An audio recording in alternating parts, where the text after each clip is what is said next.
En el año 2138, el término DMMORPG, siglas en inglés de Juego de Rol Multijugador Masivo de Inmersión, describía una conexión entre una consola privada y una red nanocomputarizada intercraneal de interfaces nanoneuronales que combinaba la mejor tecnología cibernética y de la nanotecnología. De esta manera se podía jugar en un mundo virtual como si este fuese real y experimentarlo físicamente. En otras palabras, era un juego donde de verdad se entraba en un mundo virtual. Entre los múltiples DMMORPG creados, un título destacaba, Yggdrasil. 12 años atrás, en el 2126, el juego había sido vendido y mantenido totalmente por un desarrollador japonés. Además, a diferencia de otros DMMORPG, ofrecía una amplia gama de libertades a los jugadores, pues contaba con más de 2000 clases principales para trabajos básicos y avanzados. Cada clase tiene un máximo de 15 niveles, así que para llegar al máximo 100, se requería pasar por al menos 7 clases distintas. Para cumplir las condiciones previas, era válido ser aprendiz de todo. Quizás resultaba ineficiente, pero permitía acumular 100 trabajos de nivel 1, dado que el sistema impedía la creación de dos personajes iguales, a menos de que fuera por voluntad del usuario. En cuanto a lo visual, con las herramientas de configuración que se vendían por separado, era posible modificar la apariencia de armas y armaduras, igual que la personalización avanzada del equipo e incluso de las residencias que llevan a poseer. En ese mundo, un mapa enorme aguardaba a los jugadores que se aventuraban a viajar por él. Mostraba los 9 mundos de Asgard, Alfheim, Vanaheim, Nidavellir, Midgard, Jotunheim, Niflheim, Helheim y Muspelheim. Era un mundo amplio, tenía una vasta cantidad de clases y cualquier persona podía manipularlo a su antojo.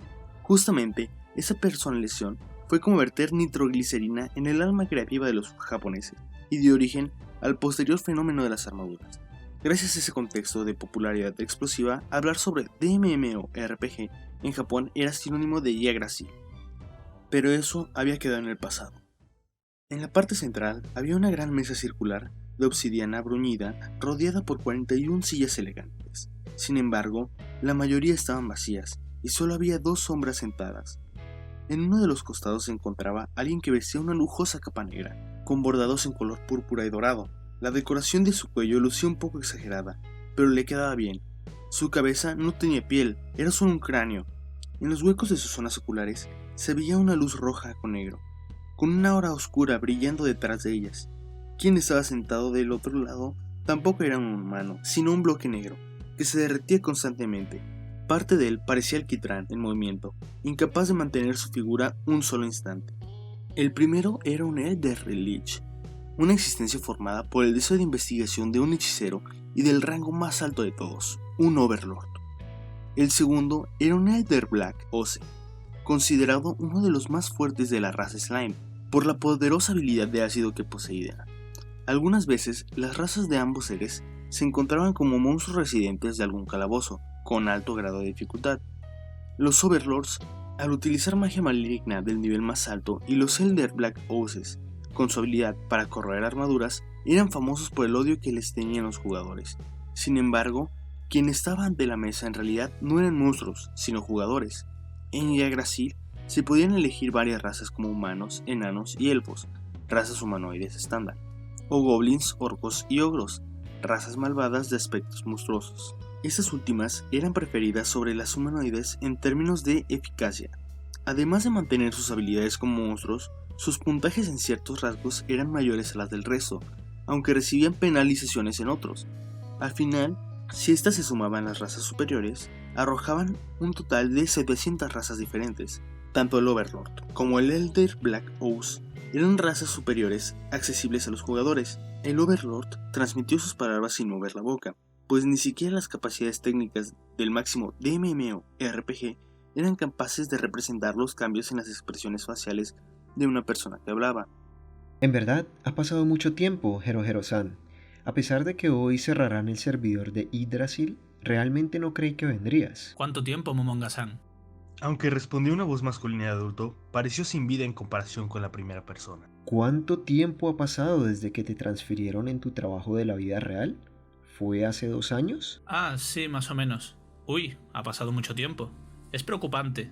He tenido demasiado trabajo y he perdido el sentido del tiempo. ¿No es grave? ¿Te encuentras bien? Mi cuerpo está destrozado. No he llegado al punto de necesitar un médico, pero me encuentro muy cerca y me preocupa. Deseo huir, pero tengo que trabajar para comer y, a pesar de ser como un esclavo que recibe latigazos, sigo trabajando. Uy, Momonga, el Overlord, hizo su cabeza hacia atrás y retrocedió por la sorpresa. En serio, es muy pesado.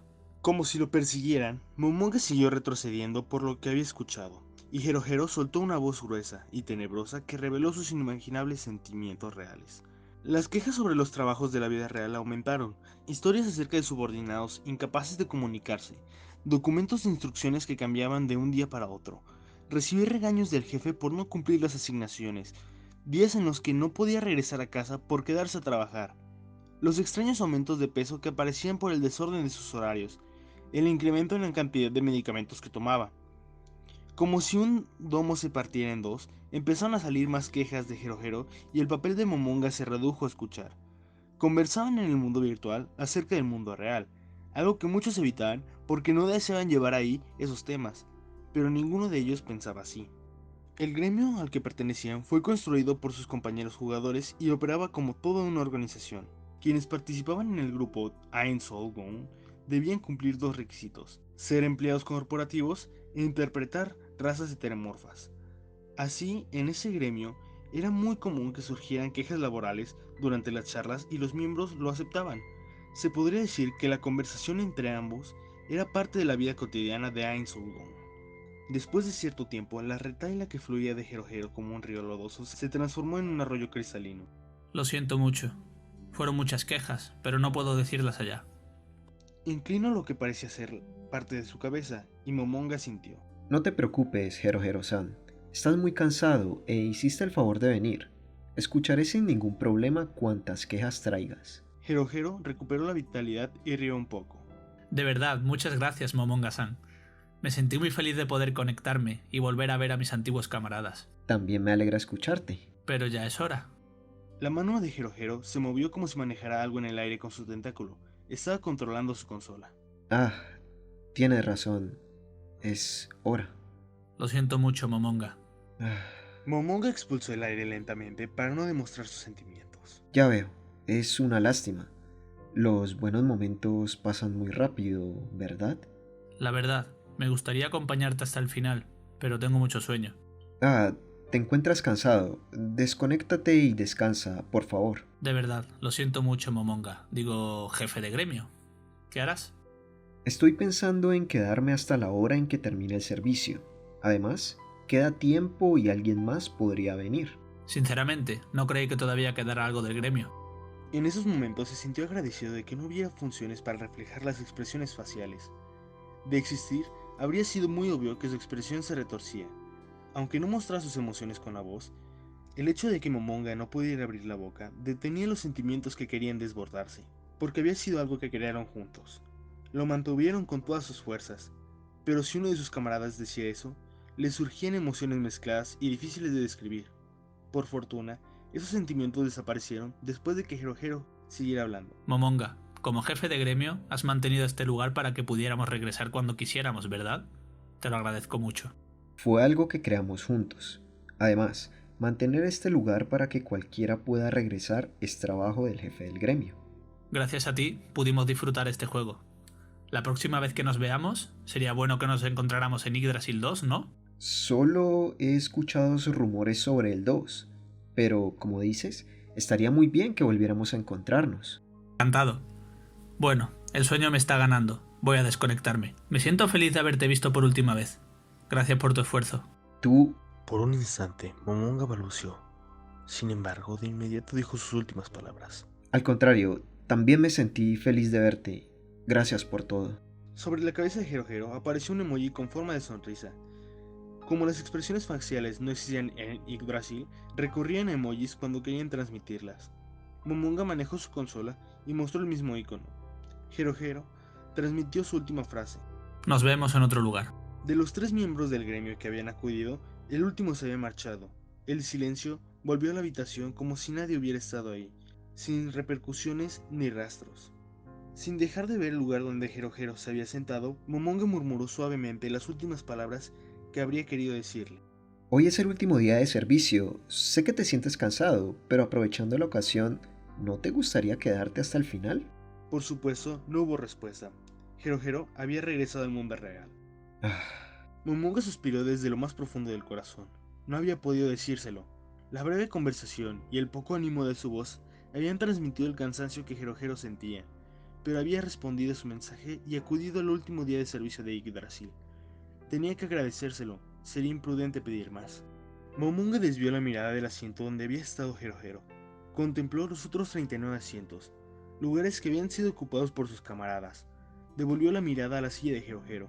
nos encontraremos en otro lugar, ¿verdad?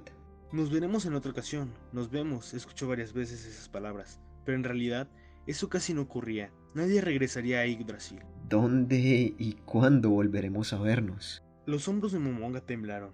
Los sentimientos que contuvo por tanto tiempo se desbordaron. Gritó de enojo y azotó sus puños contra la mesa. No bromeen conmigo. El sistema de Yggdrasil lo detectó como un ataque y calculó la habilidad del puñetazo, así como el daño recibido por la mesa. Un número 0 apareció alrededor de la mano de Momonga. Esta es la gran tumba de Nazarick que creamos juntos. ¿Por qué todos pueden dejarla tan fácilmente? Después de la ira, lo invadió un sentimiento de tristeza. No, estoy equivocado. No lo dejaron tan fácilmente, ¿cierto? Estábamos entre la realidad y la imaginación. Solo me mostraron lo que eligieron.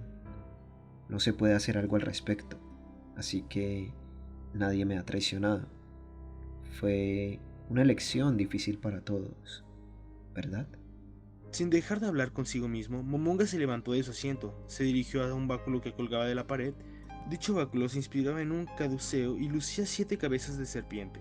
Sus cabezas retorcidas sostenían en su boca joyas de diversos colores. Las partes que la sujetaban eran de un material transparente, de forma semejante a un cristal que reflejaba una luz blanca y azul. El báculo era de primera clase, y cualquiera que lo viera lo sabría. Además, en cada gremio solo podía haber un arma así. Era el símbolo de Ain Solgon. Originalmente, el jefe del gremio debía portarlo. Sin embargo, solía guardarse en esa habitación como decoración. Si esa arma era destruida, significaba que el gremio colapsaría. Por eso, era mejor no demostrar su gran habilidad, y conservarla en un lugar seguro. Ain Solgon, uno de los gremios superiores, no era la excepción. Sin importar que hubiera sido creado para el gran jefe de gremio, Momonga no lo había tomado ni una sola vez. Estiró su mano hacia él, pero se detuvo. Se sentía perplejo al observar el servicio final de Yggdrasil, y ante el hecho de que se perderían todos los recuerdos brillantes que habían creado juntos. Habían vivido varios días de aventuras para poder crear armas para el gremio. Se separaban en grupos y competían para encontrar los ingredientes, debatían respecto a la apariencia, recopilaban las ideas de cada integrante y así iban creándolas poco a poco. En esa época, Ain Solgon había prosperado. Su historia resplandecía. Hubo quien tuvo problemas con sus jefes en el trabajo, otros enfrentaron fuertes peleas con sus esposas y dejaban de lado sus obligaciones familiares. Hubo quienes se rieron por haber tomado vacaciones pagadas. En otros días platicaron sin descanso, se emocionaban con conversaciones tontas, planeaban aventuras y buscaban tesoros. Ejecutaron ataques sorpresas a castillos que servían como cuarteles de gremios enemigos. Estuvieron a punto de ser aniquilados por jefes monstruos que se decía que eran enemigos de clase World. Descubrieron recursos no explorados, afiliaron a muchos monstruos y habían acabado con todos los jugadores que los atacaron. Pero ya no había nada. De los 41 que eran, 37 renunciaron. Quedan 3 nombres en el gremio, pero no habían acudido hasta ese día. Momonga activó la consola y accedió a la información pública. Ahí vio los lugares de los gremios. En ese momento había menos de 800 de ellos en Yggdrasil. En el pasado habían alcanzado el 9º lugar, pero entonces, en el último día del servicio, ocupaban el 29. En su peor momento habían llegado al lugar 48. El hecho de que no hubieran caído más no se debía a los esfuerzos de Momonga, sino a los ítems que sus antiguos compañeros habían dejado. Parecía un gremio en ruinas que tuvo una época resplandeciente. La encarnación de esos días era el báculo de Ain Solgon. No quería dejar el báculo con todos sus resplandecientes recuerdos en esa ruina, pero un sentimiento opuesto comenzó a invadir a Momonga. Ain Solgon había sido mayormente respetado. Él era el jefe del gremio, pero su labor había sido básicamente de mensajero. Quizá debido a que no había nadie más, sintió el deseo de utilizar su autoridad como jefe por primera vez. Si me quedo así, luciré miserable. Momonga murmuró. Comenzó a operar la consola para crear armamento digno de la mayor autoridad. El armamento de Yggdrasil se dividía según la cantidad de memoria de datos que portaba. Entre más grande fuera, se obtenía un arma de mayor calidad. Se empezaba en la clase más baja y se pasaba a la media. De ahí seguía la clase alta, superior, legado, reliquia y leyenda. Hasta arriba estaba la clase que Momonga había seleccionado, la clase divina. En sus 10 huesudos dedos portaba 9 anillos con diferentes poderes. También llevaba collar, guantes, botas, capa y túnica, todos de clase divina. Si se pensaba en cuestión de precios, la cifra total resultaría sorprendente. La túnica que cubría su rostro se deslizaba desde el hombro hasta el brazo. Una hora roja con negro empezó a vibrar y a elevarse desde sus pies. Al verla, se percibía siniestra y malvada. No era resultado de la activación de las habilidades de Momonga, simplemente había sobrado espacio en la capacidad de datos de la túnica y habría agregado efectos visuales para crear una hora de desastre. Tocarla no provocaría nada en especial. En la esquina de visión de Momonga aparecieron muchos iconos que indicaban que sus habilidades ascendían. Modificó su equipo para armarse por completo, asintiendo satisfactoriamente ante su apariencia como jefe del gremio. Estiró la mano para tomar el báculo de Ain Solgon. Al sujetarlo, emitió una aura color rojo con negro. En ocasiones era como si expresara la angustia de muchas personas hasta que se desvaneciera y desapareciera. Era como si realmente se escucharan voces que sufrían. Quizá me obsesioné demasiado al crearlo. El báculo que nunca había sido usado llegaba hasta las manos de su dueño original. Justo en los momentos finales de Yggdrasil, Momonga comprobó que el icono que indicaba su estatus subía drásticamente, pero al mismo tiempo se sintió muy solo. Vamos, símbolo del gremio. Digo, símbolo de mi gremio.